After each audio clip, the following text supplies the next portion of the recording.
So welcome back students. Last lecture में जैसे आपको पता होगा हम पीएन जंक्शन डायोड के बायस कंडीशन के साथ डील कर रहे थे और इसमें मैंने आपको वीआई कैरेक्टरिस्टिक डायोड का पूरा पढ़ाया था। फॉरवर्ड बायसिंग क्या होता है, रिवर्स बायसिंग क्या होता है और उससे रिलेटेड वीआई कैरेक्टरिस्टिक जो रहेगा, ये सभी बीट लास्ट लेक्चर मैंने आपको बताए थे। जैसे आपको पता होगा फॉरवर्ड बायस कंडीशन में अगर हम वोल्टेज इंक्रीज करते हैं 0 टू इंफिनिटी तक, तो up to certain point current conduction होता ही नहीं डायोड में। और जिस पॉइंट से करंट कंडक्शन होता है वो पॉइंट को नी पॉइंट कहा जाता है। और ये नी पॉइंट का जो वोल्टेज है वो 0.7 वोल्ट रहेगा सिलिकॉन के लिए और 0.3 वोल्ट रहेगा जर्मेनियम के लिए। और इस वीएफ मतलब कट इन वोल्टेज के पीछे, मतलब लेस देन अगर कट इन वोल्टेज अगर हम वोल्टेज अप्लाई करते हैं तो फिर उस रीजन को फॉरवर्ड ब्लॉकिंग रीजन कहा जाता है। और फिर अगर इसके बाद अगर हम वोल्टेज बढ़ाते हैं तो फिर करंट एक्सपोनेंशियली इंक्रीज होता है। करंट और वोल्टेज के बीच में ऐसा प्रोपोर्शनलिटी रहेगा और इजीली हम मतलब करंट को फाइंड आउट कर सकते हैं डायोड के अंदर। इजीली हम करंट को मेजर कर सकते हैं डायोड के अंदर। तो इस रीजन को डायोड के कंडक्शन रीजन कहा जाता है। डायोड को अगर हमें ऑन रखना है तो फिर कंडक्शन रीजन के साथ हमें डील करना पड़ता है।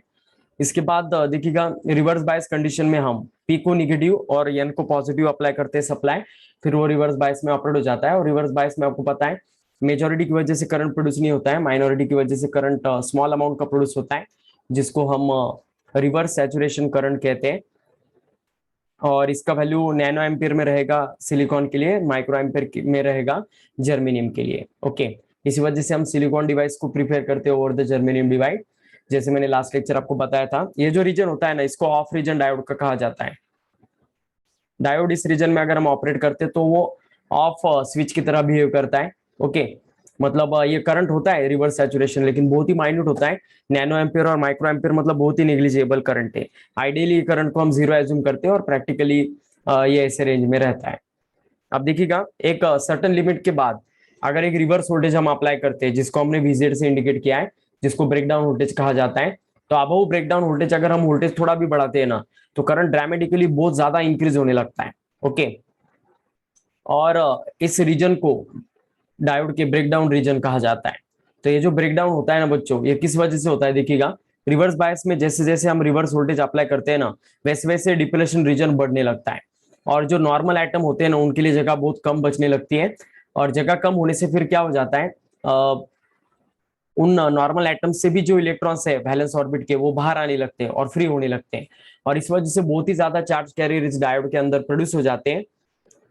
और ज्यादा से ज्यादा चार्ज कैरियर एक छोटे से रीजन में प्रोड्यूस होने से अंदर इंटरनल कोलिजन बढ़ जाता है और इससे बहुत ही ज्यादा फ्री इलेक्ट्रॉन्स या फिर बहुत ही ज्यादा चार्ज कैरियर्स क्या होने लगते हैं, इस बचे हुए रीजन में प्रोड्यूस होने लगते हैं। और वो जंक्शन पर प्रेशर एक्सर्ट करते हैं इक्वल एंड अपोजिट, और इस वजह से जंक्शन क्या हो जाता है, ब्रेक हो जाता है बीच से। और इस कंडीशन को ब्रेकडाउन इन जेनर डायोड का ब्रेकडाउन इन डायोड कहा जाता है। अब ये जो ब्रेकडाउन होते हैं ना बच्चों, याद रखिएगा दो तरीके से हो सकते हैं डायोड के अंदर। Breakdown in diode is occurs in two way. एक होता है एवलांच, एवलांच ब्रेकडाउन, और दूसरा होता है जिनर ब्रेकडाउन। एवलांच ब्रेकडाउन मतलब क्या होता है बच्चों, चार्ज कैरियर मल्टीप्लिकेशन की वजह से चार्ज कैरियर्स बढ़ने लगते हैं। बहुत ही ज्यादा चार्ज कैरियर्स क्या करते हैं, काइनेटिक एनर्जी गेन करते हैं। तो higher kinetic energy of charge carrier या फिर चार्ज कैरियर के मल्टीप्लिकेशन की वजह से एक के दो, दो के चार, चार के आठ, तो ऐसा होने से क्या हो जाता है, बहुत ज्यादा चार्ज कैरियर प्रोड्यूस होने से जंक्शन ब्रेक होता है। इस तरीके के ब्रेकडाउन को एवलांच ब्रेकडाउन कहा जाता है। फिर से याद रखिएगा, ब्रेक दोनों भी ब्रेकडाउन में डायोड तो कोलैप्स होने वाला है, डायोड डिस्ट्रॉय होने वाला है, डायोड फटने वाला है, ब्लास्ट होने वाला है, लेकिन तरीका अलग रहेगा। जिनर ब्रेकडाउन में होता क्या है, आप देखिएगा जिनर ब्रेकडाउन में ये जो चार्ज कैरियर है, जैसे मैंने आपको बोला है कि रिवर्स बायस में चार्ज डिप्लेशन रीजन बढ़ने लगता है और भी ज्यादा यहाँ पर निगेटिव और पॉजिटिव चार्ज इमोबाइल आयन बनने लगते हैं। और इस वजह से हो क्या जाता है, मतलब पॉजिटिव और निगेटिव चार्ज जब एक दूसरे के करीब आएगा तो एट द टाइम आपको पता होगा इलेक्ट्रिक फील्ड यहाँ पर प्रोड्यूस होता है। बहुत ज्यादा चार्ज कैरियर होने से इलेक्ट्रिक फील्ड प्रोड्यूस होता है। इलेक्ट्रिक फील्ड मतलब ही क्या होता है, फोर्स अपॉन चार्ज। तो इस वजह से ये जो नॉर्मल आइटम होते हैं ना आसपास के, उनके इलेक्ट्रॉन्स पर एक फोर्स एक्सर्ट होता है। ये फोर्स क्या करता है, फिर इस इलेक्ट्रॉन को पुल आउट करता है एटम से, और फिर इस वजह से क्या हो जाता है, कैरियर बढ़ने लगते हैं और फिर जंक्शन ब्लास्ट हो जाता है। तो इस तरीके के ब्लास्ट को या फिर इस तरीके के जंक्शन कोलैप्सिंग को हम कहते हैं जीनर ब्रेकडाउन। तो याद रखिएगा, जीनर ब्रेकडाउन किस वजह से ऑकर होता है, इलेक्ट्रिक फील्ड की वजह से, और एवलांच ब्रेकडाउन किस वजह से ऑकर होता है, कैरियर मल्टीप्लीकेशन या फिर हायर काइनेटिक एनर्जी माइनॉरिटी, मतलब जो चार्ज कैरियर्स होते हैं उन्होंने गेन करने से ऐसा हो जाता है। तो इस वजह से इस ब्रेकडाउन को याद रखिएगा। यहाँ पर पूरा बिट हमारा खत्म हो जाता है related to the PN junction diode और उसके वीआई कैरेक्टरिस्टिक का। इसके बाद अब स्पेशल पर्पस डायोड है। 4 तरीके के डायोड हमारे सिलेबस में है, और इस वीआई कैरेक्टरिस्टिक से याद रखना बच्चों, डायोड अगर कंडक्शन रीजन और फॉरवर्ड बायस में रहा ना, तो उसका इक्विवेलेंट डायग्राम हम ऑन स्विच की तरह भी उसको ट्रीट कर सकते हैं। अगर एक स्विच ऑन रहता है ना, तो फिर उससे भी हम इस डायोड को, फॉरवर्ड बायस डायोड को रिप्लेस कर सकते हैं, और रिवर्स बायस डायोड रहा तो उसको ऑफ स्विच से आपको रिप्लेस करना है, ऐसे। Is it okay? ये इक्विवेलेंट डायग्राम रहेगा फॉरवर्ड बायस और रिवर्स बायस कंडीशन में डायोड का। ओके, तो बस इतना ये बिट रहेगा बच्चों पीएन जंक्शन डायोड का।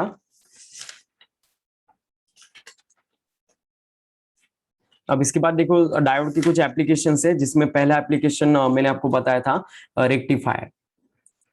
तो रेक्टिफायर क्या होता है, अब देखिएगा, आपको पता होगा पावर सप्लाई का यहाँ पर मैं डायग्राम निकाल रहा हूँ। पावर सप्लाई मतलब क्या रहेगा, ये हमारा एसी मेन है, आपको पता है ये 230 वोल्ट एसी और 50 हर्ट्ज इसका फ्रीक्वेंसी रहता है सप्लाई का। तो ये एसी हम सबसे पहले क्या करते हैं, ये हमारे चार्जर का डायग्राम है, ऐसा आप समझ लो। तो चार्जर के अंदर इतने सर्क्यूट्स होते हैं। तो इस एसी मेन में देखिएगा बच्चों, एसी मेन्स को हम प्राइमरी और ट्रांसफार्मर के साथ कनेक्ट करते हैं। इसका कुछ सुटेबल टर्न्स रेशियो होता है, और इसके हिसाब से आउटपुट में आपको मतलब वोल्टेज प्रोड्यूस होता है।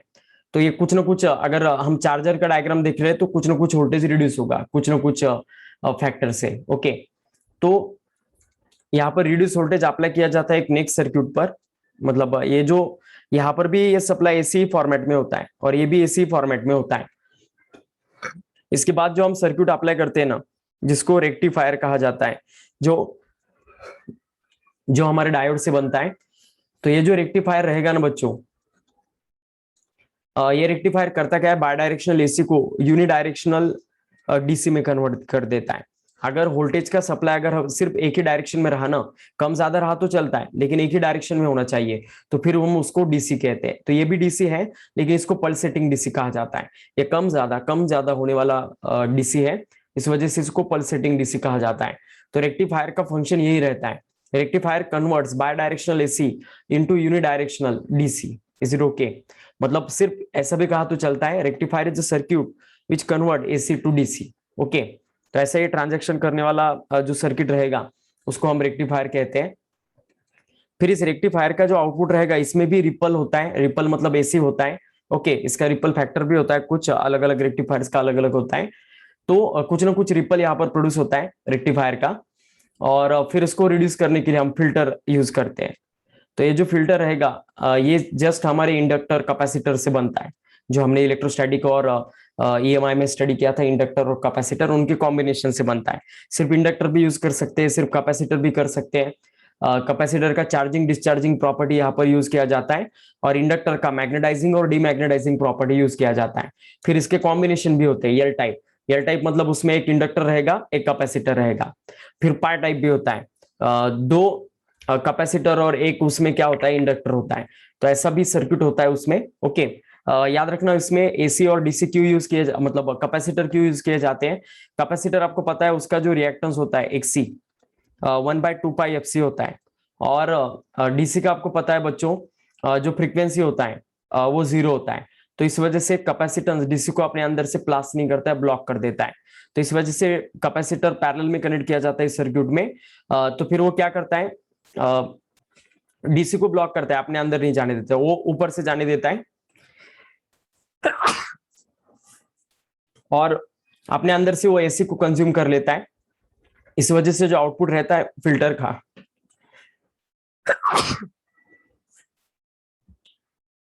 इस वजह से जो आउटपुट रहेगा फिल्टर का, इसमें सिर्फ डीसी रहता है, एसी नहीं रहता है। एसी को एक क्लिप कर देता है, खत्म कर देता है अपने अंदर से चार्जिंग डिस्चार्जिंग में उसको यूज करके वैनिश कर देता है। और फिर इसका जो आउटपुट रहेगा ना बच्चों, ऐसा रहेगा। मतलब इसमें होता है एसी, लेकिन उसका परसेंटेज बहुत ही कम हो जाता है। और सबसे लास्ट में हम एक सर्किट यूज करते हैं जो सभी एक स्मूथ और डीसी पावर सप्लाई यहाँ पर प्रोड्यूस करता है, जिसको वोल्टेज रेगुलेटर कहा जाता है। इसमें ना एक स्पेशल पर्पस डायोड यूज किया जाता है जिसको जीनर डायोड कहा जाता है। लेटर ऑन हम देखेंगे कि एग्जैक्टली जीनर डायोड क्या रहेगा। ओके,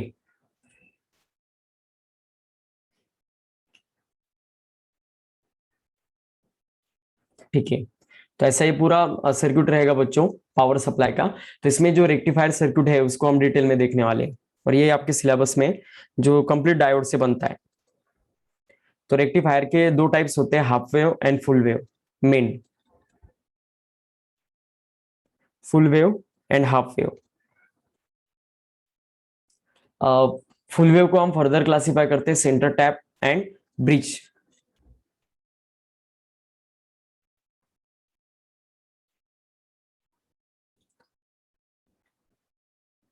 और नेक्स्ट रहेगा ब्रिज, सॉरी ब्रिज इधर लिखना है।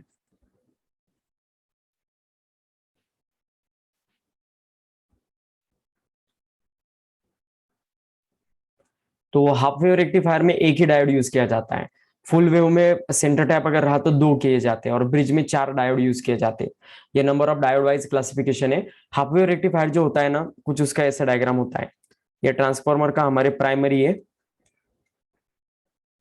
फिर ये ट्रांसफार्मर का सेकेंडरी रहेगा, फिर इसमें एक ही डायोड यूज किया जाता है इससे। ओके, और फिर इस रेजिस्टर के अक्रॉस आउटपुट वोल्टेज लिया जाता है। तो देखिएगा अब बच्चों, इस ट्रांसफार्मर के जो सेकेंडरी रहेगा उसको हम ए और बी पॉइंट से इंडिकेट करते हैं। तो during positive half cycle of AC, point A is positive with respect to B, and diode का जो पी रीजन रहेगा ये पॉजिटिव को कनेक्ट हो जाता है, और एन रीजन निगेटिव को अल्टीमेटली कनेक्ट हो जाता है। इस वजह से ये डायोड फॉरवर्ड बायस हो जाता है और ऑन स्विच की तरह एक्ट करता है। इस वजह से आउटपुट में हमें वोल्टेज मिलता है। मतलब हम इनपुट साइकिल का अगर पॉजिटिव हाफ साइकिल लेते हैं तो आउटपुट में भी हमें पॉजिटिव हाफ साइकिल उतना ही मिल जाएगा। ये हमारे इनपुट का वेव फॉर्म रहेगा। इनपुट का पॉजिटिव हाफ साइकिल जब आएगा तो आउटपुट भी हमें जो रजिस्टर के अक्रॉस मिल रहा है उसका भी हाफ साइकिल हमें मिल जाता है, मतलब आउटपुट हमें मिलता है यहाँ पर। लेकिन जब निगेटिव हाफ साइकिल आता है इनपुट का, ओके, तो फिर इस पी को मतलब पॉइंट ए निगेटिव हो जाता है और पॉइंट बी पॉजिटिव हो जाता है। इस वजह से पी को निगेटिव जाता है और पॉजिटिव जो है वो एन को जाता है। मतलब डायोड किस में चला जाता है, रिवर्स बायस में। और रिवर्स बायस में डायोड ऑफ स्विच की तरह एक्ट करता है। इस वजह से आपको इसको ऐसे रिप्लेस करना है डायोड को, ऑफ स्विच की तरह। तो फिर यहाँ पर करंट प्रोड्यूस नहीं होगा, तो आउटपुट मिलने ही नहीं वाला है वी नॉट के अक्रॉस। तो इस वजह से जब इनपुट का निगेटिव हाफ साइकिल रहेगा तो आउटपुट आपको कुछ भी नहीं बताना है। जैसे इनपुट का फिर से पॉजिटिव हाफ साइकिल आएगा, फिर से आउटपुट मिलेगा, फिर निगेटिव आया तो आंसर जीरो रहेगा। तो ऐसा हमें आउटपुट वोल्टेज मिलने वाला है। ओके, मतलब ये इनपुट साइकिल का सिर्फ हाफ पोर्शन ही क्या कर रहा है, कन्वर्ट कर रहा है, रिमेनिंग हाफ को नहीं कर पा रहा है। इस वजह से इस रेक्टिफायर को हाफ वेव रेक्टिफायर कहा जाता है। ओके, अब देखो ये भी अगर पूरा हाफ साइकिल मतलब ये पूरा हाफ साइकिल है ना, तो उसमें से भी ये पूरा का पूरे हाफ साइकिल को नहीं करता है। आपको पता है कट इन वोल्टेज में इसका सम पोर्शन क्लिप हो जाता है, पहला और लास्ट वाला। इस वजह से ये बहुत कम वोल्टेज को प्रोड्यूस करता है, मतलब 0.7 दोनों तरफ से लॉस हो जाता है। तो इस वजह से इसका 100% इफिशियंसी नहीं रहता है, मतलब 50% भी इफिशियंसी नहीं रहेगा। इनपुट साइकिल में अगर 100% वेव अप्लाई कर रहे हैं हम, तो मैक्सिमम इसका इफिशियंसी जो रहेगा, अगर सभी कंडीशन सेटिस्फाई हो गए तो मैक्सिमम इफिशियंसी इसका 48% रहेगा। मतलब इनपुट में अगर हम 100% वोल्टेज अप्लाई कर रहे हैं तो आउटपुट में हमें सिर्फ 48% मैक्स मिल सकता है। इससे कम ही होगा। मैक्सिमम इफिशियंसी जो रहेगा 48%, उससे भी इसका इफिशियंसी कम ही रहेगा। इफिशियंसी मतलब आपको पता होगा बच्चों, output power to input power का रेशो होता है, जो हाफ वेव रेक्टिफायर में बहुत ही कम होता है। तो ऐसा ही पूरा इसका वर्किंग रहेगा। ओके, और इसका जो रिपल फैक्टर होता है, ओके, स्मॉल आर मतलब रिपल फैक्टर, ये गामा मतलब, और इसका वैल्यू रहेगा 1.21। मतलब इसमें बहुत ज्यादा एसी रहता है, ये रिपल फैक्टर इंडिकेट करता है। फुल वेव रेक्टिफायर का लेटर ऑन देखेंगे हम। एक मिनट रुकिएगा। फुल वेव रेक्टिफायर का जो इफिशियंसी ना बच्चों 48% भी नहीं है, 40.6% है। Max to max. ठीक है, मैक्सिमम इफिशियंसी इसका 40.6% होगा। वैल्यूज को अच्छे से याद रखिएगा, ये आपको पूछा जा सकता है। ओके, और फुल वेव का 81% है। ठीक है, तो फुल वेव रेक्टिफायर की ओर जाते हैं हम। फुल वेव रेक्टिफायर में देखो बच्चों अब क्या क्या आने वाला है। फुल वेव रेक्टिफायर में सबसे पहले सेंटर टैप रेक्टिफायर है। सेंटर टैप रेक्टिफायर के लिए एक स्पेशल पर्पस का डायोड यूज करना पड़ता है, सॉरी ट्रांजिस्टर, जिसको सेंटर टैप ट्रांसफार्मर कहा जाता है। तो इसमें भी ट्रांसफार्मर का प्राइमरी रहेगा जो एसी मेन के साथ कनेक्टेड रहेगा यहाँ पर।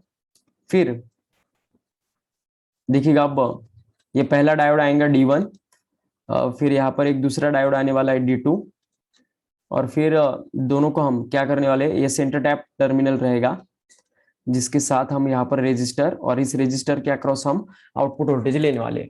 आरएल जो रेजिस्टर है उसको लोड रेजिस्टर कहा जाता है। तो अब इसके in first positive half cycle में D1 फॉरवर्ड बायस होता है, तो नेगेटिव में D2 होता है। ये हमारे इनपुट का वेव फॉर्म है, और आउटपुट में हमें क्या मिलता है, पॉजिटिव पॉजिटिव पॉजिटिव, मतलब सिर्फ पॉजिटिव में ही आपको आउटपुट मिलता है।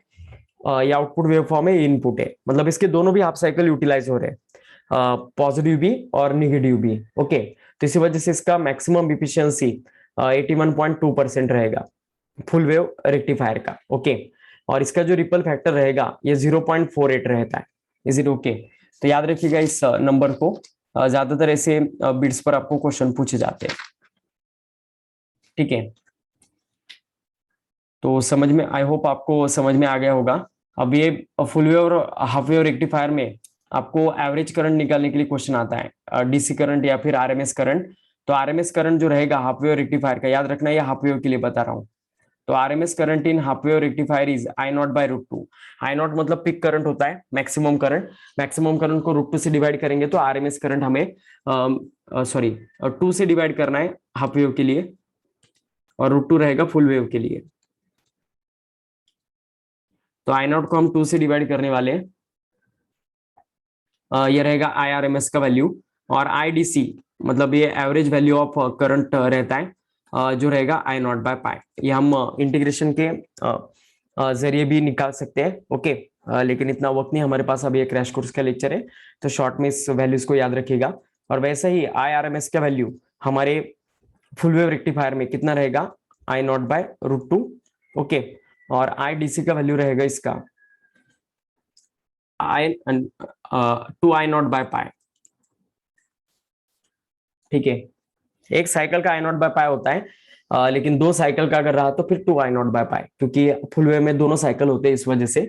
तो फुल वेव में देखिएगा पहले हाफ साइकिल में D1 अगर फॉरवर्ड बायस होता है तो दूसरे में D2 होता है, इस वजह से दोनों भी साइकिल्स में हमें आउटपुट मिलता है, याद रखिएगा ये। ओके, तो बस इतना ही ये फुल वेव रेक्टिफायर का है।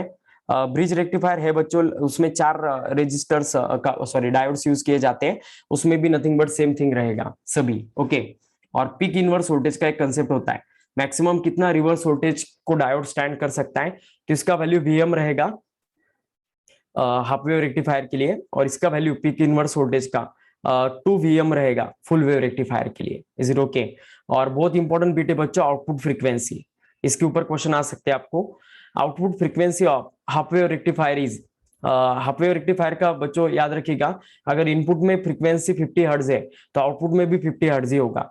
Input frequency and output frequency are same in half wave rectifier, but output frequency 2 times होगा।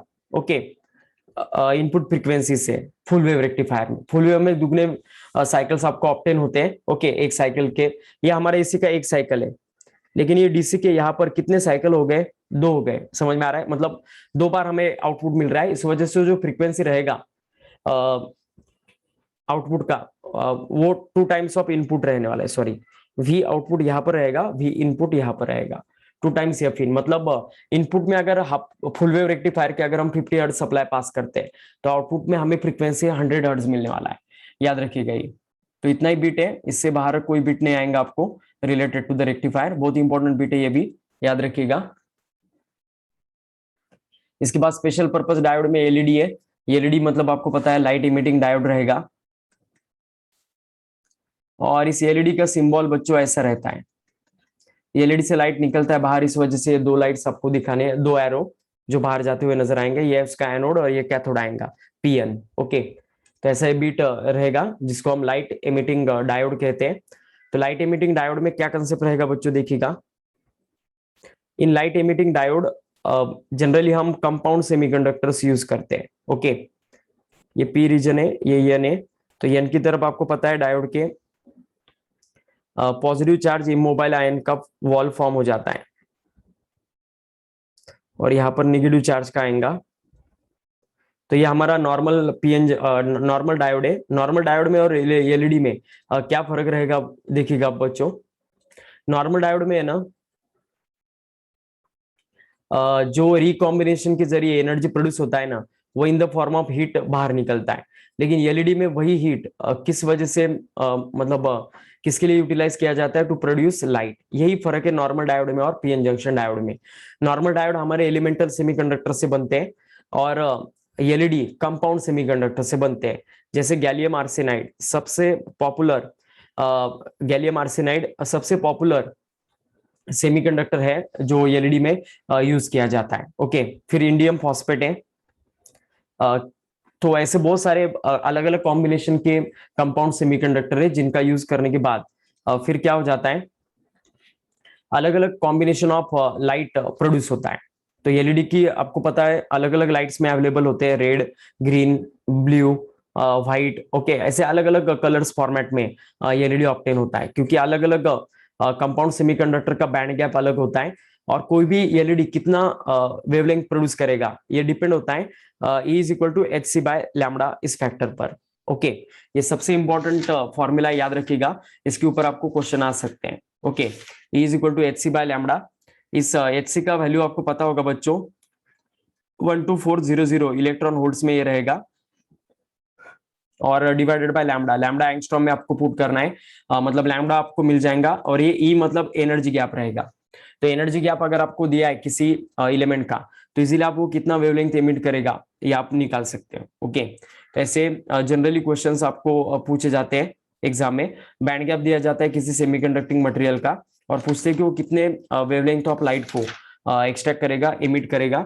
तो एट दैट टाइम आपको बच्चों ये फॉर्मूले से आंसर निकालना है। ओके, एच मतलब प्लंक्स कांस्टेंट है, आपको पता होगा। सी मतलब velocity of light in vacuum रहेगा। ओके, दोनों की वैल्यूज आपको पता होंगे। एच का वैल्यू पता है आपको, 6.63 इंटू 10⁻33 जूल पर सेकेंड रहेगा। ओके, ये जूल में वैल्यू है, और फिर सी मतलब 3 इंटू 10⁸8 मीटर पर सेकेंड रहेगा। तो ऐसा ही पूरा बिट रहेगा, याद रखिएगा इसको।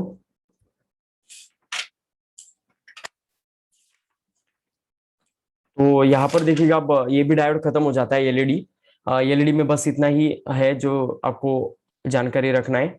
इसके बाद एलईडी के बाद नेक्स्ट रहेगा, एलईडी का एक कपलिंग डिवाइस होता है जिसको फोटो डायोड कहा जाता है। एलईडी लाइट एमिट करता है तो फोटो डायोड लाइट को कैप्चर करता है। ये असेंबली आपको पता है जो होता है, इसको ऑप्टो कपलर कहा जाता है। एक लाइट छोड़ता है तो एक लाइट कैप्चर करता है, और इससे हम लाइट कम्युनिकेशन कर सकते हैं जो हमारे रिमोट में होता है। हर एक रिमोट के अंदर आपको पता है एक एलईडी होता है फ्रंट फेसिंग कंडीशन में, और जो टीवी होता है या फिर जो भी चीज होता है जो रिमोट पर ऑपरेटेड है, उसमें एक डायोड होता है जिसको फोटो डायोड कहा जाता है। फोटो डायोड का सिंबल कुछ ऐसा रहेगा। फोटो डायोड लाइट कैप्चर करता है, इस वजह से दो एरो हम उसकी तरफ जाते हुए दिखाने वाले। ऐसे सिंबल भी बच्चों आपको याद रखिएगा, एग्जाम में पूछे जाते हैं। ओके, सिंबल कौन सा एलईडी का रहेगा, कौन सा हमारे फोटो डायोड का रहेगा, तो उसमें भी आपको याद रखना है। अब ये एलईडी जो है ना बच्चों, ये हमेशा फॉरवर्ड बायस कंडीशन में ऑपरेट करने के लिए यूज किया जाता है। ये LED always operated in forward bias. ये एलईडी को गलती से भी अगर रिवर्स बायस में कनेक्ट किया तो वो ब्लास्ट हो जाता है। ये एलईडी बना ही होता है फॉरवर्ड बायस में ऑपरेट करने के लिए। ओके, अब ये जो फोटो डायोड है ना बच्चों, ये रिवर्स बायस में ऑपरेट करने के लिए बना जाता है, तो ये हमेशा रिवर्स बायस में रहेगा। इस एलईडी का देखिएगा, ये जो डिप्लेशन रीजन होता है ये एक लेंस के जरिए एक्सपोज किया जाता है लाइट को। तो बाहर का जो लाइट है ना वो अंदर गिरने से इसके अंदर इलेक्ट्रॉन होल पेयर्स बन जाते हैं, और इस वजह से इसके अंदर एक रिवर्स सैचुरेशन करंट प्रोड्यूस हो जाता है। ये हमेशा रिवर्स बायस में कनेक्ट किया जाता है इस वे से, और फिर इसके अंदर है ना एक माइक्रो एम्पियर रेंज में छोटा सा करंट प्रोड्यूस हो जाता है जिसको रिवर्स सैचुरेशन करंट कहते हैं हम। ओके, और ये प्रोड्यूस होने लगता है। जितना ज्यादा लाइट गिरेगा उतना ही ज्यादा इसके अंदर करंट प्रोड्यूस होगा। तो ये करंट डायरेक्टली प्रोपोर्शनल होता है लाइट के साथ। मतलब यहाँ पर लाइट एनर्जी का कन्वर्जन किस में हो रहा है, इलेक्ट्रिकल एनर्जी में। तो इसको फोटो इलेक्ट्रिक इफेक्ट भी कहा जाता है। फोटो इलेक्ट्रिक इफेक्ट पर ये ऑपरेट होने वाला पूरा बिट रहेगा। Okay, in this condition light energy gets converted into electrical energy, तो इसको फोटो इलेक्ट्रिक इफेक्ट कहा जाता है। लाइट मतलब फोटो और इलेक्ट्रिक मतलब इलेक्ट्रिसिटी, तो फोटो इलेक्ट्रिक इफेक्ट ऐसा इसका नाम रहेगा, जिस प्रिंसिपल ये फोटो डायोड ऑपरेट होता है। ओके, और यह हमेशा रिवर्स बायस में ऑपरेट करने के लिए बना होता है। फॉरवर्ड बायस में इसको हम नहीं यूज करेंगे। ओके, करते तो फिर ये नॉर्मल डायोड की तरह वर्क करता है, कुछ अलग नहीं रहेगा इसके लिए। ओके, तो ऐसा ही हमारा फोटो डायोड रहेगा, याद रखिएगा।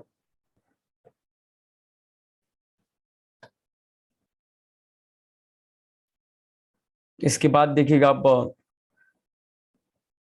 अनदर एक स्पेशल पर्पस डायोड है, जिसका नाम आपको पता होगा, जीनर डायोड। जीनर डायोड पर कभी कभी न्यूमेरिकल भी पूछे जाते हैं, लेटर ऑन हम देखेंगे जब टॉपिक आएगा। जीनर डायोड मतलब जब पूरा टॉपिक खत्म हो जाएगा तो उसके ऊपर हम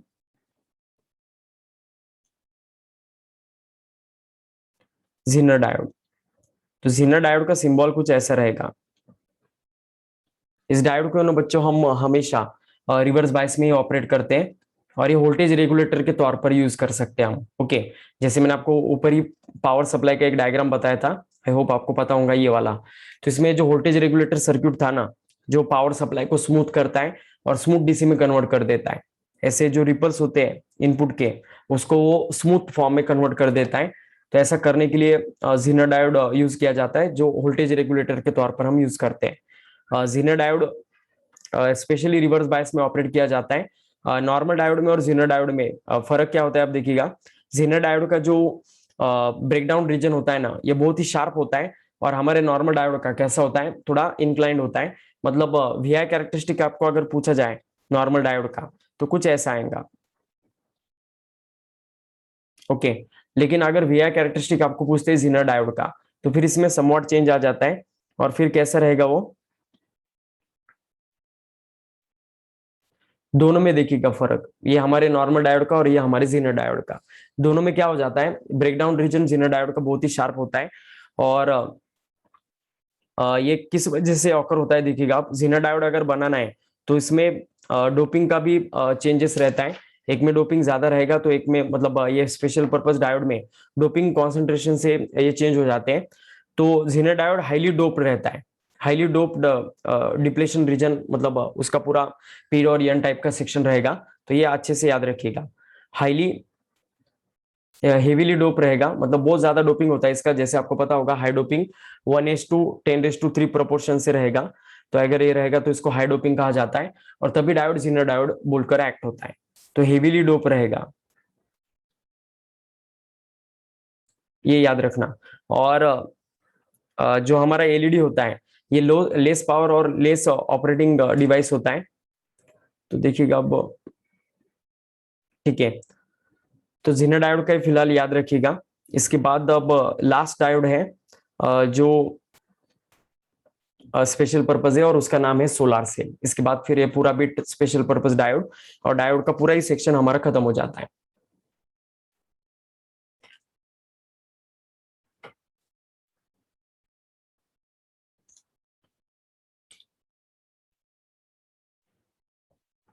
और वो बिट रहेगा सोलार सेल।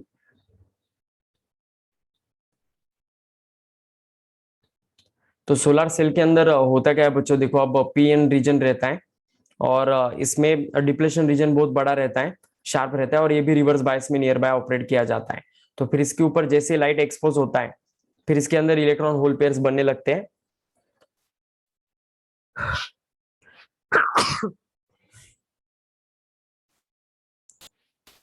तो अब देखिएगा, ये सोलर सेल का सिंबल कुछ ऐसा डिफाइंड नहीं होता है,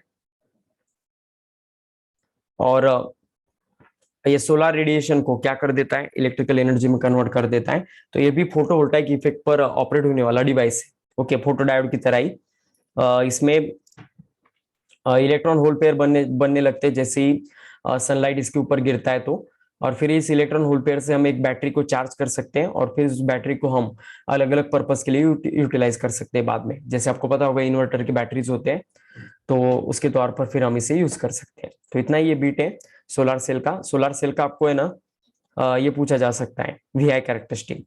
तो उसका वीआई कैरेक्टरिस्टिक कुछ ऐसा होता है, इस क्वाड्रेंट में रहेगा। इसमें ना ये जो वोल्टेज होता है इसको ओपन सर्किट वोल्टेज कहा जाता है, V naught open circuit, OC open circuit voltage, और इसको शॉर्ट सर्किट करंट कहा जाता है। तो ऐसा इसका ग्राफ रहेगा वीआई कैरेक्टरिस्टिक का। वोल्टेज वर्सेस करंट का जो ग्राफ होता है उसको हम वीआई कैरेक्टरिस्टिक कहते हैं। तो ये ऐसा उसका वीआई कैरेक्टरिस्टिक रहेगा। Is it okay? I hope आपको सभी को ये समझ में आ गया होगा। तो यहाँ पर हमारा डायोड 100% और पूरा खत्म हो जाता है। इसके बाद जो बिट है वो पूरा ट्रांजिस्टर का है। तो डायोड इतना ही बिट रहेगा। डायोड के बाद अब ट्रांजिस्टर से अलग अलग तरीके के ट्रांजिस्टर से आपको पता होगा, मतलब एनपीएन पीएनपी। तो ट्रांजिस्टर के बारे में देखते हैं हम। तो ट्रांजिस्टर मतलब इसका वर्ड टू वर्ड मीनिंग होता है transfer of resistor. Diode is a two terminal device while transistor is a three terminal device. Transistor के तीनों टर्मिनल या फिर तीनों जो रीजन्स होते हैं, उन तीनों रीजन्स में ना बच्चों रेजिस्टेंस एक जगह से दूसरे जगह जाएंगे हम तो कम ज्यादा होते रहता है। इस वजह से ट्रांसफर ऑफ रेजिस्टर इस वर्ड को मिलाकर ट्रांजिस्टर बना है। ओके। और इस ट्रांजिस्टर में देखिएगा बच्चों तीन रीजन्स होते हैं। कोई भी ट्रांजिस्टर हो, चाहे एनपीएन हो या फिर पीएनपी हो, उसमें तीन रीजन्स होते हैं। और इन तीनों रीजन्स का साइज कैसा रहेगा आप देखिएगा। एमिटर मॉडरेट एरिया रीजन रहता है, बेस ये थिन रीजन होता है, बहुत ही छोटा होता है, और लास्ट में कलेक्टर जो सबसे ज्यादा एरिया वाला रीजन रहता है। एमिटर का जो डोपिंग होता है ना वो बहुत हाई होता है। हाईली डोप रीजन अगर कोई है इनमें तो वो एमिटर है। बेस बहुत ही लाइटली डोप्ड होता है। और जो हमारा कलेक्टर रहेगा वो मॉडरेट डोपिंग रीजन रहता है, मॉडरेटली डोप्ड रीजन रहेगा। तो ऐसा एक क्राइटेरिया होता है, अगर ट्रांजिस्टर हमें बनाना हो तो फिर एक कंडीशन सेटिस्फाई होना चाहिए। एमीटर मतलब कैसा रहेगा, moderate area highly dope region, base मतलब lightly dope and thin region रहेगा, और कलेक्टर मतलब मॉडरेट एरिया और moderate doping large area region मतलब कलेक्टर रहेगा। तो ऐसा एक कंडीशन रहता है बच्चों ईबीसी का, मतलब एमिटर, बेस और कलेक्टर का। ये तीन रीजन ट्रांजिस्टर के अंदर होते हैं। ये तीनों अब कैसे होते हैं आप देखिएगा, दो तरीके के ट्रांजिस्टर फॉर्म होते हैं। दो सिमिलर रीजन में एक डिसिमिलर रीजन हमें सैंडविच करना है। जैसे दो पी रीजन में अगर मैंने एन रीजन को सैंडविच कर दिया तो ये बन गया पहला ट्रांजिस्टर पीएनपी, और उसका सिंबल कुछ ऐसा रहेगा। सॉरी, पीएनपी के लिए ना ये एरो बच्चों अंदर की ओर रहेगा, याद रखिएगा।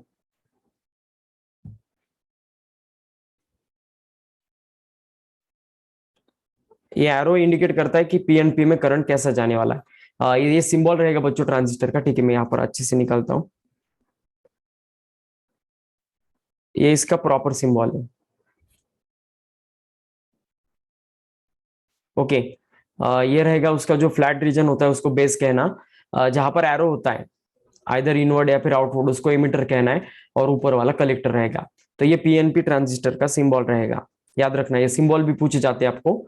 और एनपीएन ट्रांजिस्टर मतलब दो एन रीजन में अगर हम एक पी रीजन सैंडविच करते हैं तो फिर इसको एनपीएन कहा जाता है। एनपीएन में कुछ सिंबल ऐसा रहेगा।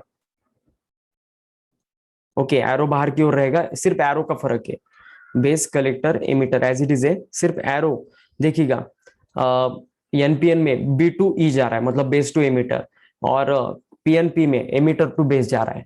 यही एरो का फर्क डिसाइड करता है कि कौन सा ट्रांजिस्टर है। ओके, मतलब कंस्ट्रक्शन तो डेफिनेटली उनका अलग है, लेकिन सिंबॉलिकली उनको डिफर करने के लिए हम ऐसा लॉजिक यूज करते हैं। तो ये ट्रांजिस्टर के तीन मतलब सिंबल रहेंगे, और ऐसा पूरा बिट रहेगा ट्रांजिस्टर का। तो देखिएगा अब ट्रांजिस्टर में दो मतलब तीन रीजन होते हैं, इस वजह से दो जंक्शन फॉर्म हो जाते हैं। Boundary between P and N region is called as junction. तो यहाँ पर ऐसे दो जंक्शन फॉर्म होते हैं, एक होता है एमिटर बेस जंक्शन, और दूसरा जो रहेगा इसको कहा जाता है collector base junction. Is it okay? Emitter base junction है, कलेक्टर बेस जंक्शन, ऐसे दो जंक्शन होते हैं, और इन्हीं जंक्शंस को हम फॉरवर्ड बायस या फिर रिवर्स बायस करते हैं ना, तो 4 प्रोबेबिलिटीज फॉर्म हो जाते हैं। कैसे रहेंगे आप देखिएगा, एमिटर बेस्ड जंक्शन और कलेक्टर बेस्ड जंक्शन। तो इनको हम फॉरवर्ड बायस करते हैं या रिवर्स बायस करते हैं ना, इसके ऊपर 3 रीजन ऑफ वर्किंग ट्रांजिस्टर के फॉर्म हो जाते हैं। और इन तीनों के नाम क्या रहेंगे आप देखिएगा, दोनों भी अगर फॉरवर्ड बायस रहे, एमिटर बेस भी और कलेक्टर बेस भी, तो इसको कहा जाता है active region, sorry saturation region. इसको सैचुरेशन रीजन कहते हैं हम। अगर दोनों भी रिवर्स बायस रहे तो फिर इसको कट ऑफ रीजन कहा जाता है। ये दोनों भी रीजन में अगर ट्रांजिस्टर ऑपरेट होता है ना, तो फिर ये स्विचिंग पर्पस के लिए यूज किया जाता है। ट्रांजिस्टर को अगर मुझे स्विच की तरह एक्ट करना है, तो फिर मुझे उसको आइदर सैचुरेशन या फिर कट ऑफ रीजन में ऑपरेट करना पड़ता है। सैचुरेशन में ऑन करते हैं हम, तो सैचुरेशन मतलब उसमें ON है, ON मतलब ऑन, और कट ऑफ में ऑफ है मतलब ऑफ। तो कट ऑफ रीजन में ट्रांजिस्टर ऑफ के तौर पर, स्विच के तौर पर एक्ट होता है, और सैचुरेशन में ऑन के तौर पर। और फिर अगर एमिटर बेस फॉरवर्ड बायस और कलेक्टर बेस अगर हम रिवर्स बायस करते हैं, ओके, तो फिर इस रीजन को एक्टिव रीजन कहा जाता है। ये सबसे इंपॉर्टेंट रीजन है एक्टिव रीजन। एक्टिव रीजन में ट्रांजिस्टर को ऑपरेट करते हैं हम, तो ये एम्पलीफायर के तौर पर यूज में आता है। हमारे मोबाइल में आपको पता है आवाज बढ़ाने के लिए एम्पलीफायर्स होते हैं, या फिर लाउड स्पीकर भी आपने देखे होंगे एम्पलीफायर के साथ कनेक्टेड होते हैं। तो एम्पलीफायर के अंदर और कुछ नहीं, ट्रांजिस्टर ही होते हैं, ओके।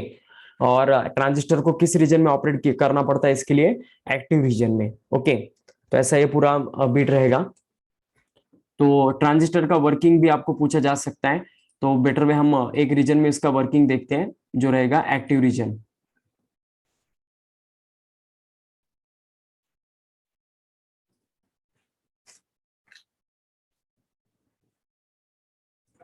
ट्रांजिस्टर को एक्टिव रीजन कहते हैं हम, मतलब एक्टिव रीजन में उसका वर्किंग हम देखने वाले हैं। तीनों रीजन याद रखिएगा, बहुत इंपॉर्टेंट बीट है। तो एक्टिव रीजन में मुझे ट्रांजिस्टर को अभी वर्किंग कंडीशन में लाना है, तो ये हमारा ट्रांजिस्टर रहेगा, ठीक है। डायग्राम समझने के लिए मैं डिटेल में निकाल रहा हूँ। ये कलेक्टर, ये बेस, एमीटर है, एन पी एन लेते हैं हम। तो ये एन रीजन रहेगा, ये पी, ये एन। तो एन रीजन है तो उसमें इलेक्ट्रॉन बहुत ज्यादा दिखाने पड़ेंगे, और एमीटर आपको पता है हाईली डोप रीजन है, तो इस वजह से इलेक्ट्रॉन का डेंसिटी बहुत ज्यादा होगा। होल भी होंगे यहाँ पर, लेकिन बहुत कम होंगे। पी रीजन में होल रहेंगे, और ये लाइटली डोप्ड होने के कारण बहुत कम दिखाना है। एन रीजन में फिर से इलेक्ट्रॉन रहने वाले, फ्री इलेक्ट्रॉन मेजोरिटी, लेकिन इसमें एमिटर के कंपैरिजन में कम दिखाना है, क्योंकि जो कलेक्टर होता है वो मॉडरेट डोपिंग रीजन होता है। और यहाँ पर ये जो कांटेक्ट क्रिएट करते हैं ना हम बैटरी के साथ इस ट्रांजिस्टर का, इसको ओहमिक कांटेक्ट कहा जाता है, क्योंकि ये कांटेक्ट ओहम्स लॉ ओबे करते हैं। तो इस वजह से इसको ओहमिक कांटेक्ट कहा जाता है। फिर अब मुझे इसको एक्टिव रीजन में वर्क करना है, तो फॉरवर्ड बायस करना पड़ेगा एमिटर बेस जंक्शन, और रिवर्स बायस करना पड़ेगा कलेक्टर बेस। तो ये एमिटर बेस जंक्शन ये वाला, इज इट ओके। इसको फॉरवर्ड बायस करना है, मतलब पी को क्या करना पड़ेगा, पॉजिटिव देना पड़ेगा बैटरी का, और एन को क्या करना पड़ेगा, निगेटिव देना पड़ेगा, ऐसा। तो फिर ये बन जाएगा, इसको वीबी भी कहा जाता है। तो ये जो बैटरी रहेगा पहला, मतलब ठीक है, नाम कोई भी दे सकते हो आप, ये पहला बैटरी रहेगा जिसका पॉजिटिव पीक को कनेक्टेड है निगेटिव एन को। तो ये एमिटर बेस जंक्शन जो होता है ना, ये बन जाता है बच्चों फॉरवर्ड बायस। और कलेक्टर बेस जंक्शन को हमें क्या करना है, रिवर्स बायस। इसके लिए मुझे रिवर्स बायस करना है, मतलब पी को क्या करना पड़ेगा, निगेटिव देना पड़ेगा बैटरी का, और एन को क्या करना पड़ेगा, पॉजिटिव देना पड़ेगा, ऐसा। तो फिर ये बन जाएगा, इसको वीसीसी कहा जाता है। तो फिर इस वजह से ट्रांजिस्टर क्या होने वाला है, फिर एक्टिव रीजन में वर्क करने वाला है। तो जैसे इसका वर्किंग स्टार्ट करते हैं हम, तो देखो आप वर्किंग बताते वक्त, जैसे हम सप्लाई स्टार्ट करते हैं, दोनों भी बैटरी स्टार्ट करेंगे, तो फिर ये बैटरी का निगेटिव टर्मिनल है, और ये बैटरी का पॉजिटिव टर्मिनल है लास्ट वाला। तो ये पॉजिटिव यहाँ पर है, मतलब पॉजिटिव यहाँ रहेगा, ये निगेटिव यहाँ पर है, मतलब निगेटिव। तो ये निगेटिव क्या करेंगे, इस इलेक्ट्रॉन को रिपेल करेगा। इस वजह से ये इलेक्ट्रॉन ड्रिफ्ट होने वाले, पुश होने वाले towards the positive terminal of the battery. तो पॉजिटिव की ओर जाने के लिए उनको क्या करना पड़ेगा, यहाँ पर जो डिप्लेशन रीजन रहेगा, यहाँ पर भी डिप्लेशन रीजन प्रोड्यूस होता है, जैसे हमारे डायोड में जहां पर पीएन जंक्शन रहेगा, वहां पर उसके बाउंड्री में डिप्लेशन रीजन प्रोड्यूस होता है। Depletion region highly dope region में कम स्प्रेड होता है, और लाइटली डोप रीजन में ज्यादा स्प्रेड होता है। जैसे एमिटर में कम स्प्रेड होगा और बेस में ज्यादा स्प्रेड होगा, ओके। और एमिटर से थोड़ा ज्यादा स्प्रेड होगा वो कलेक्टर में, लेकिन बेस से कम रहेगा, ओके। ऐसा स्प्रेडिंग रहेगा इस डिप्लेशन रीजन का। तो इस वजह से इस बैटरी में ना वीबीबी में डेफिनेटली हमें 0.7 वोल्ट से ज्यादा वोल्ट अप्लाई करना पड़ता है, तभी यहाँ के इलेक्ट्रॉन जो है एमिटर के वो जम करते हैं बेस में, और बेस में इलेक्ट्रॉन्स होते हैं तो यहाँ पर थोड़ा रिकॉम्बिनेशन हो जाता है, और इस रिकॉम्बिनेशन से क्या हो जाता है, कुछ इलेक्ट्रॉन नीचे चले जाते हैं, मतलब यहाँ पर कुछ करंट प्रोड्यूस होता है जिसको हम बेस करंट कहते हैं। माइन्यूट करंट होता है ये, जिसको बेस करंट कहा जाता है। बेस के अंदर करंट प्रोड्यूस होता है, इलेक्ट्रॉन नीचे जा रहे हैं लेकिन करंट ऊपर की ओर जाता है, क्योंकि इलेक्ट्रॉन और करंट अपोजिट डायरेक्शन में जाते हैं। लेकिन यहाँ पर ये जो बेस है ना, ये लाइटली डोप रीजन है और थिन रीजन है, इस वजह से जो कैरियर का लाइफ टाइम होता है यहाँ पर वो बहुत ही कम होता है, बहुत कम समय के लिए कैरियर्स यहाँ पर रुकते हैं, और मैक्सिमम इलेक्ट्रॉन क्या हो जाते हैं, आगे बढ़ जाते हैं कलेक्टर में। कलेक्टर में वो ज्यादा देर तक रुकते हैं क्योंकि ये बड़ा रीजन है, और इसका मतलब डोपिंग भी मॉडरेट है, इस वजह से यहाँ पर बहुत ज्यादा देर तक ये इलेक्ट्रॉन्स रुकेंगे, और फिर वो पॉजिटिव में जाकर बैटरी में टर्मिनेट होते हैं, मतलब पॉजिटिव टर्मिनल में जाकर टर्मिनेट होते हैं। तो ऐसा एक साइक्लिक फ्लो इलेक्ट्रॉन्स का प्रोड्यूस होने लगता है, और इस वजह से डायोड कंडक्शन करना स्टार्ट कर देता है, मतलब डायोड ऑन हो जाता है, और डायोड कौन से रीजन में ऑपरेट हो रहा है, यहाँ पर एक्टिव। ओके, तो लास्ट में ना जो इलेक्ट्रॉन टर्मिनेट हो रहे हैं पॉजिटिव में, इस वजह से जो करंट प्रोड्यूस होता है इसको कलेक्टर करंट कहा जाता है। कलेक्टर करंट बहुत ही ज्यादा रहता है हमारे बेस करंट से। तो इन दोनों का जो एडिशन है ना बच्चों, ये एमिटर करंट है, आई।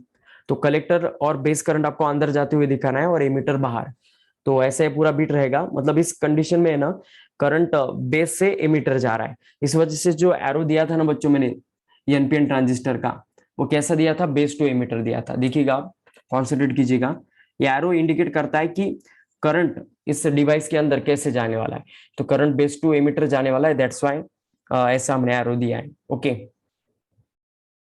तो आगे समझ में बच्चों, ये रहेगा एक्टिव रीजन का वर्किंग।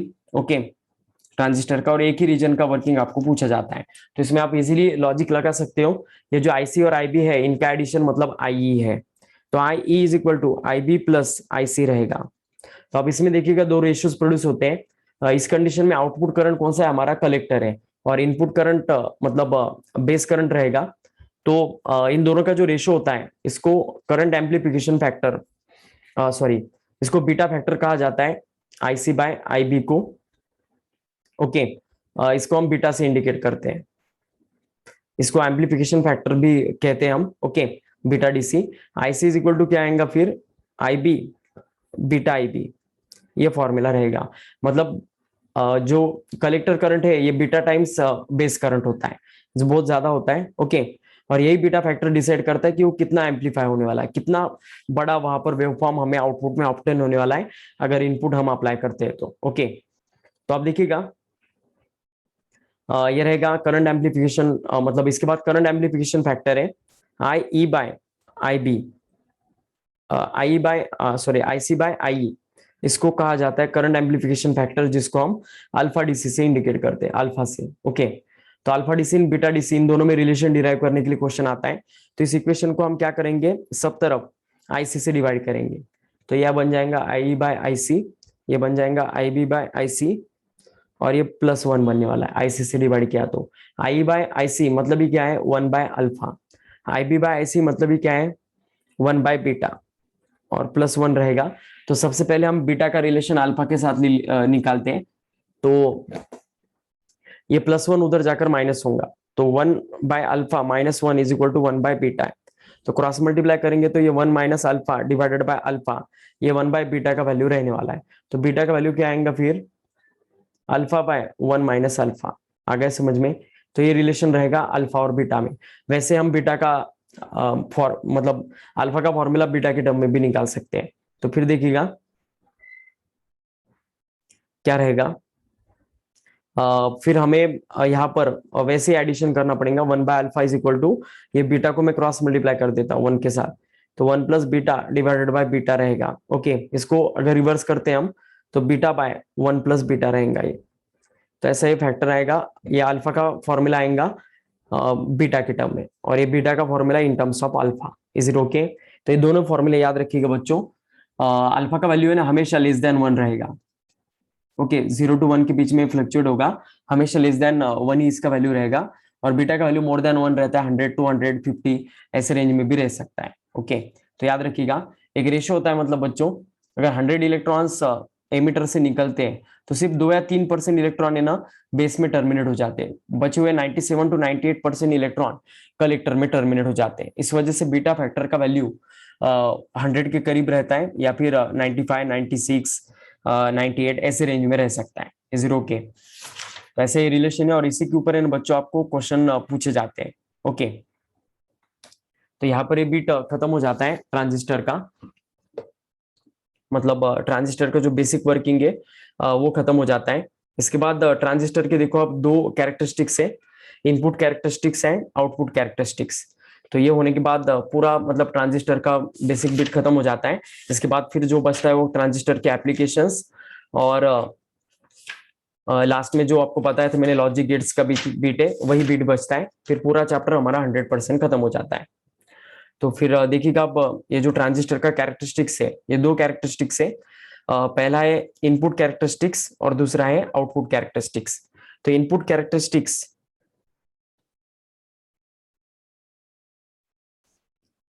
किसके और किसके बीच में रहेगा, आप देखिएगा, variation of base current versus base to emitter voltage, this when collector voltage VC is remains constant, this factor is called as input characteristic. मतलब हम क्या करने वाले, एमिटर टू बेस वोल्टेज को वेरी करने वाले। ओके, और फिर उसके रिस्पेक्ट टू बेस करंट का वैल्यू चेक करने वाले, और ये करते वक्त वीसी को, collector to voltage emitter voltage को हम क्या करने वाले, कांस्टेंट रखने वाले। तो फिर ये जो कैरेक्टरिस्टिक फॉर्म होगा उसको इनपुट कैरेक्टरिस्टिक कहा जाता है। बेस मतलब इनपुट करंट होता है और वीबी मतलब इनपुट वोल्टेज होता है, एमिटर टू बेस वोल्टेज उसको कहा जाता है। तो इसका जो कैरेक्टरिस्टिक इन बच्चों को कुछ ऐसा आता है, एक कटिंग वोल्टेज तक ये डायोड कंडक्ट ही नहीं होता है, फिर कटिंग वोल्टेज के आगे ये कंडक्ट मतलब ये ट्रांजिस्टर कंडक्ट होने लगता है, और ये आईबी का वैल्यू रहेगा in terms of micro ampere, बहुत माइन्यूट होता है ये, और यहाँ पर वीबी रहेगा वोल्ट्स में। तो इसका स्लोप निकालकर हम फॉरवर्ड रेजिस्टेंस भी इसका निकाल सकते हैं। ओके, तो ऐसे पूरा बीट रहेगा बच्चों। तो अलग अलग वैल्यूज पर अगर हम मतलब वोल्टेज को बढ़ाते हैं तो ये ग्राफ आगे आगे शिफ्ट होते रहता है। ओके, मतलब वोल्टेज अगर हम वीसी का 10 वोल्ट रखते हैं तो ऐसा ग्राफ आएगा, फिर अगर 11 वोल्ट रखते हैं हम तो इस ग्राफ में माइनर चेंज आ जाएगा और ये ग्राफ आगे शिफ्ट हो जाएगा। Is it okay? Just 1 minute, screen blur हुआ है।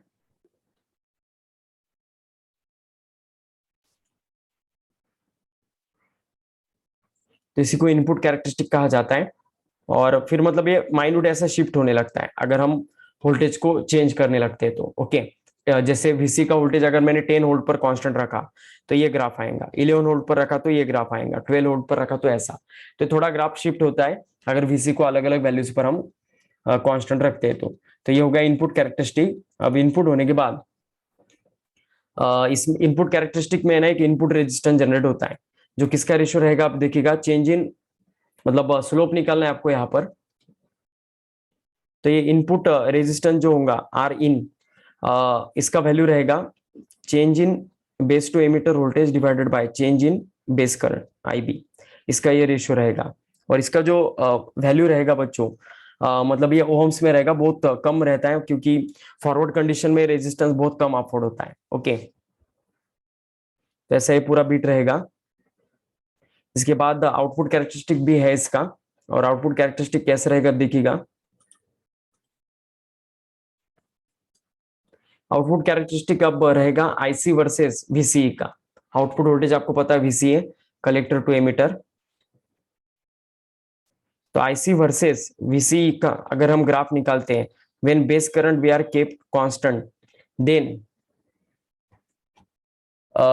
This characteristic is called as output characteristic. Okay, तो इसको हम आउटपुट कैरेक्टरिस्टिक कहते हैं।